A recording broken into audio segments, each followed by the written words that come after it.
Welcome to hash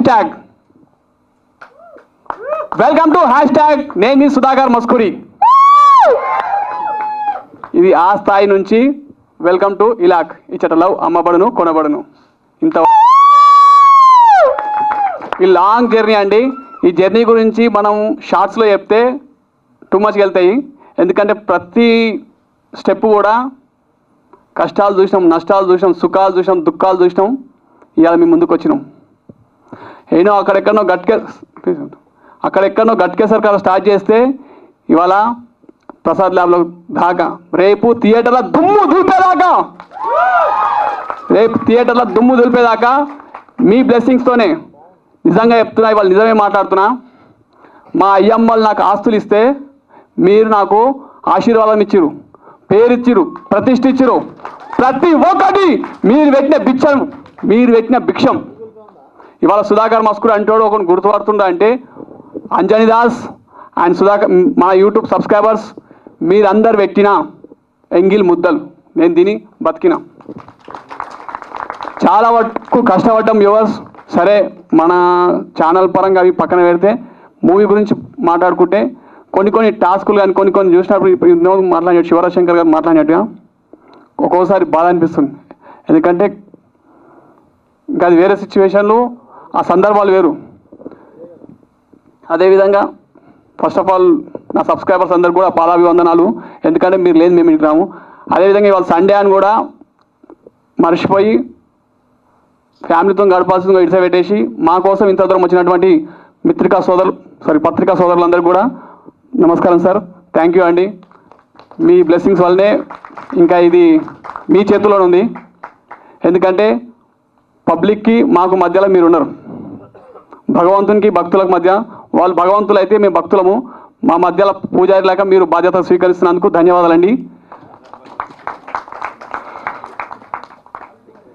ఇప్పటిదాకా అంజనీ దాస్ మాట్లాడింది, ఆయన ఎమోషనల్ అయ్యి మాట్లాడింది ప్రతి ఒక్క మాట కూడా. ఎందుకంటే నిజ జీవితంలో జరుగుతున్న సంఘటనలు ఇవి. అవన్నిటిని కూడా మన చిత్ర రూపంలో మీ ముందుకు ఉంచుతున్నాం. ఇది చిన్న చిత్రమా పెద్ద చిత్రమా అని కాదు, ఇలా కంటెంట్ ఏముందని చూడండి, కంటెంట్ చూడండి. ఎందుకంటే చాలామంది అన్నారు, అరే నువ్వు బక్కగా ఉన్నావు, ఇది నువ్వు అట్లున్నావు, నువ్వు హీరేంద్రబాయ్ అని కూడా అనుకుంటారు. కానీ ఒక్కసారి మూవీ చూసినాకలా మీరు మాట్లాడండి. అదేవిధంగా మన మూవీ గురించి చెప్పాలంటే, టీం గురించి చెప్పాలంటే, నన్నుగా కాకుండా ఒక అందంగా చూపెట్టినటువంటి డిఓపి గారు కానీ, డబ్బింగ్ స్టూడియోలో రాజన్న కానీ, సౌండ్స్ బ్యాక్గ్రౌండ్స్ మిక్సింగ్లో ఆర్కే గారు కానీ, అశోక్ గారు కానీ, అదేవిధంగా మన డైరెక్షన్ డిపార్ట్మెంట్ టీమ్స్ లక్ష్మణ్ గారు, నవీన్ గారు, వినయ్ గారు, ప్రవీణ్ గారు. ఎందుకు గారు అంటున్నంటే తర్వాత వాళ్ళకి ఇచ్చేయాల్సిన రెస్పెక్ట్. ఎందుకంటే ఫ్యూచర్లో ఖచ్చితంగా వీళ్ళు డైరెక్టర్ అవుతారు, వీళ్ళతో మనకు చాలా పని ఉంది, అది పరిస్థితి. అదేవిధంగా కో డైరెక్టర్ అయినటువంటి నా కో యాక్టర్స్ అయినటువంటి రమణ గారు. ఎందుకంటే వీళ్ళతో నాకు టార్గెట్ వీడు, నా ఎనిమి వీడు, వాళ్ళని చూసి నేను పగతోనే యాక్టింగ్ చేసిన మాట ఇలా. అదేవిధంగా మన అర్జున్ దగ్గర చాలా మ్యాటర్ ఉంది. ఓపికన్నప్పుడు మాట్లాడుకుంటే మాత్రం కిటికీలు తెల్లారుతాయి. మనం నిక్ నేమ్ ఏంటంటే అర్జున్ అనుకుంటాము.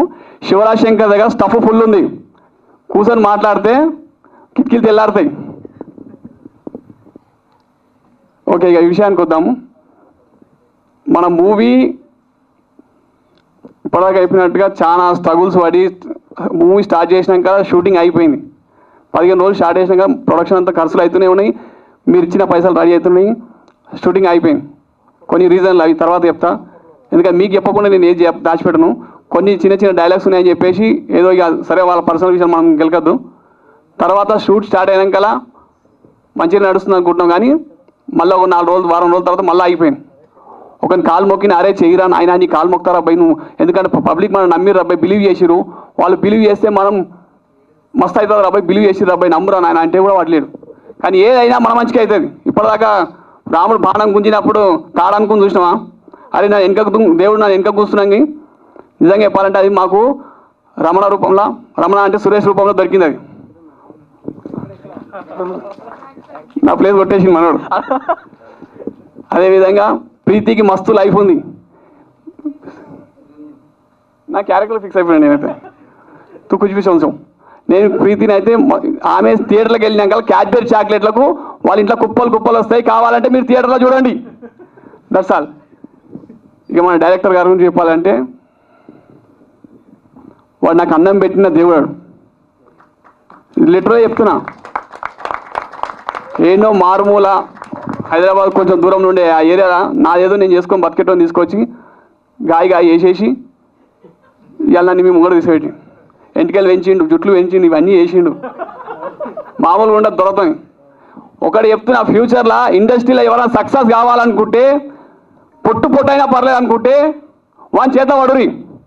మీకు సక్సెస్ బాధ నేను రాసిస్తా గ్యారంటీ. ఎందుకంటే ఫర్ ఎగ్జాంపుల్ నేనే కదా, ఏం లేకుండా ఇది తీసుకొచ్చి నన్ను ఇంట్లో నిలబెట్టిండు. అన్నీ ఉన్నాయి, అంత పర్సనాలిటీ ఉంది, అట్లా ఇట్లుంది అనుకో, మిమ్మల్ని ఇంకేట రేంజ్ పెడుతున్నాడు తోపైన.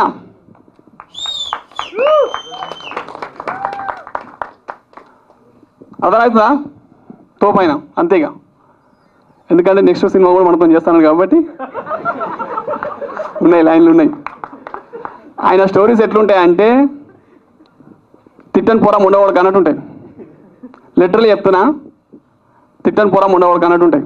కొందరు నేను మాట్లాడుతుంటే ఏమంటారంటే, అన్న నువ్వు మొగల పక్షపాతి, ఎప్పుడు మొగల గురించి మాట్లాడుతూ ఉంటారు. ఎస్, నేను నిజమైన మొగల పక్షపాతిని. ఎందుకంటావా? అల్లారు ముద్దుగా ప్రేమించిన బిడ్డని తీసుకో ఎవడో లేపుకొని పోతే వాడిని పొట్టు కొట్టి చంపేశారు.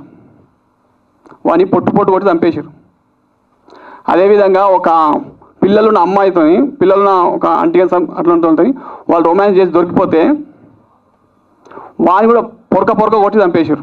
మేము పోయి ఇట్లా మామూలు అడిగితే మరి అమ్మాయి కూడా తప్పు చేసింది కదా అంటే అమ్మాయికి పిల్లలు ఉన్నారు మరి అని అన్నారు. మరి వీనికి అయ్యమ్మ లేరా? చచ్చిపోయడానికి అయ్యమ్మ లేరా? వాళ్ళకు కూడా ఉంటుంది కదా, వాళ్ళకు కూడా తల్లిదండ్రులకు ఉంటాయి కదా. నాకు ఒక్కగానొక్క కొడుకు అని చెప్పి తప్పు చేసిండొచ్చు, కాదంటలేదు. 2 చేతులు కలిసి సపోర్ట్లు అయితే కదా, ఒక చేతులు సపోర్ట్లు అయితే ఇద్దరు కలిసి తప్పు చేసి కదా. మరి అట్లాంటప్పుడు మరి మొగోళ్ళ మీద ఎందుకు ఇంత పక్షపాతం? బాయ్స్ మీద ఎందుకు ఇంత పక్షపాతం? అవు ఇవన్నీ అడిగితేనే మొగోళ్ళ పక్షపాతిని. నువ్వు ఒక్క రకంగా మాట్లాడుతున్నావు అంటే మహిళల గురించి మాట్లాడడానికి చాలామంది ఉన్నారు, కానీ మా గురించి మాట్లాడడానికి ఎవరున్నారు?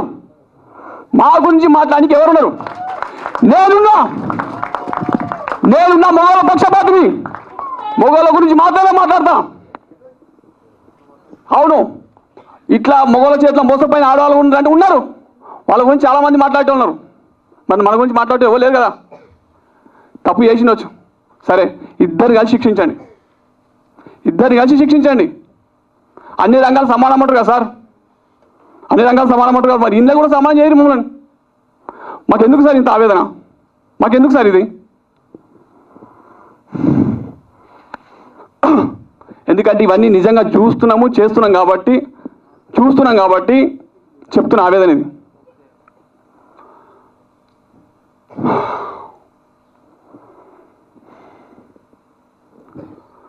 చాలా ఉన్నాయి సార్, పుట్టల దాచిపెట్టాం. ఇన్ని చాలా ఈవెంట్స్ ఉన్నాయి కాబట్టి ఇవాళ వాస్తవానికి మన సబ్స్క్రైబర్ సపోర్ట్తో ఈవెంట్ నిర్వహించడం జరిగింది. ఇంకా బాయ్స్ గురించి మొగోళ్ళ గురించి మాట్లాడు తన్నుకు వస్తుంది, కానీ వద్దు అని నన్ను నేను కంట్రోల్ చేసుకొని కామర్షి కూర్చుంటున్నా. ఒక్కటి చెప్తున్నా తమ్ముళ్ళు, గుర్తుపెట్టుకొని, ఇక్కడ దేవతలు ఎవ్వరూ లేరు. చచ్చిపోయేంత సినిమా ఎవ్వరికి లేదు. మీ అయ్యా అమ్మలకు మించిన దేవతలు ఎవరు లేరు. ఆ దేవతల కోసం చచ్చిపోయి మీ గడ్డ చింపుకునేంత స్టోరీ ఎవ్వరికి లేదు. మనం దేనికోసం బతుకున్నాం, దానికోసమే బతకాలి. సంకల్పం గొప్ప అయితే సంకర ఇంటికలు కూడా తీయకుండా వెళ్ళిపోతాయి. చెప్తున్నా కదా, నా సబ్స్క్రైబర్స్కు స్వీట్ హార్ట్ అన్ని ఇస్తున్నా. ఎందుకంటే కొన్ని డైలాగ్స్ ఇంటియకుండా చెప్పాలి, సమ్మర్ కట్ అయితే అట్లా చెప్తా, అది కూడా చెప్తా, పాయింట్కి వస్తా. టెన్షన్ ఏం లేదు, అన్నీ ఉన్నాయి, దాచిపెట్టేది ఏం లేదు. ఇంకా 4-5 ఈవెంట్ ఉన్నాయి. వైజాగ్లో చెప్తున్నాం, వరంగల్లో కూడా చెప్పినాం. అంతా మన ఈడ కూడా మన సబ్స్క్రైబర్ సపోర్ట్తోనే. ఇప్పటిదాకా మన నిబ్బిలు తెలుసు చూసినా, భూమి కిచెన్, కాజు స్వీట్ హౌస్, ఇవన్నీ వాళ్ళ సపోర్ట్తోనే ఇక ఈవెంట్ రన్ అవుతుంది. థ్యాంక్స్ చెప్పాలి. ఇక విషయానికి వద్దాం, సరే స్టోరీ ఉంది. కానీ అట్లా ఈడ చచ్చిపోయేంత దేవతలు ఎవరు లేరు కాబట్టి అలా ఆగ్రహపోయి ఇలా చచ్చిపోయేంత దేవతలు ఎవరు లేరు కాబట్టి ఖచ్చితంగా మీరు బతకండి. ఇక సావు అంటావా, దేవుడు మనకి ఇచ్చినప్పుడు మనం ఆయన తీసుకుపోతాడు. నింద లేనిదే బొంద ముయ్యదు, గుర్తుపెట్టుకొని. నింద లేనిదే బొంద ముయ్యదు. కానీ ఈ నింద కోసం మనం రావద్దు. అరే వాడు చూడరా పోరి కోసం వచ్చిందని మాత్రం రావద్దు బిడ్డ. ఎందుకంటే మనం ఖచ్చితంగా బతకాల్సిందే. సంకల్పం చెప్తా, ఖచ్చితంగా బతకాల్సిందే. మగవాళ్ళారా మీరు ఖచ్చితంగా ఆడవాళ్ళ కోసం రావద్దు, ఆడవాళ్ళ కోసం అస్సలు రావద్దు. ఎందుకంటే మనం నమ్మి మన అయ్య ఉన్నారు. ఎప్పుడు చూసినా తల్లిదండ్రులు అంటారు కదా, తండ్రి కూడా ఉన్నారు కదా. ఎందుకంటే ఆవేదన సార్, కొన్ని ఆవేదనలు చెప్పుకుంటే కరిగిపోతాయి. నా ప్రాణమిత్రులు, నా ఆప్తులు అంతా మీరే కాబట్టి మీతోనే చెప్పుకోనికి వచ్చిన. ఇలా అంటారు, అరే మీ దగ్గర ఏముందిరా పొట్టు, ఏం లేదు, బక్కగా ఉన్నాడు, ఇట్లా చుక్క ఉన్నాడు, వీడేమవుతారు రాబాయ్ అన్నారు. నన్ను తీసుకొచ్చి 10 లక్షల మంది నన్ను ఇచ్చేస్తలేరా? 10 లక్షల మంది నన్ను చూస్తారు. ఇలా కారణం ఏంటి? నా దగ్గర మనిషిని ఇట్లుండొచ్చు, కొంచెం ఉన్నది, ఇది ఉందని కూడా మీరు అభిమానిస్తారు. మీ అభిమానికి ఎప్పుడు నేను చెప్తున్నా, ఎప్పుడు నేను ఇదే, లేకుంటే ఇదే. మేము కూడా ఎప్పుడు నేను ఇదే, ఇంతగా మించి నేను ఏం చేయలేను. చాలా ఉన్నాయి సార్, మాట్లాడుకుందాం సార్. మీరు కూడా ఎప్పుడైనా టైం ఇస్తే ఖచ్చితంగా మాట్లాడుకుందాం. ఈ సినిమా ఎందుకంటే ఒక ఎమోషన్, ఒక సెన్సేషన్, ఒక సంబర్ కట్రీ అన్నీ. ఇక నా తమ్ముడు అన్నాడు కదా ఇప్పటిదాకా సంబర్ కట్ట అంటే సార్, ఓకే తమ్ముడు అన్నాడు కదా సంబర్ కట్ట అని, అది కూడా మనం చెప్తాము, ఖచ్చితంగా చెప్తా. టైం వచ్చింది. ఈ సినిమా చూసినాక మీకే అర్థమవుతుంది సంబర్ కట్రీ ఏంది అనేది, మీకు అర్థమవుతుంది. ఇది చెప్పిందంటే మీరు థియేటర్ 100 రూపాయలు టికెట్ పెట్టి రారు. సో అర్థం, దయచేసి థియేటర్స్ చూడండి. Thank you sir. నాకు ఈ అవకాశం ఇచ్చిన ప్రతి ఒక్కరికి కూడా heartful thank you sir. Thank you so much. Thank you అండి.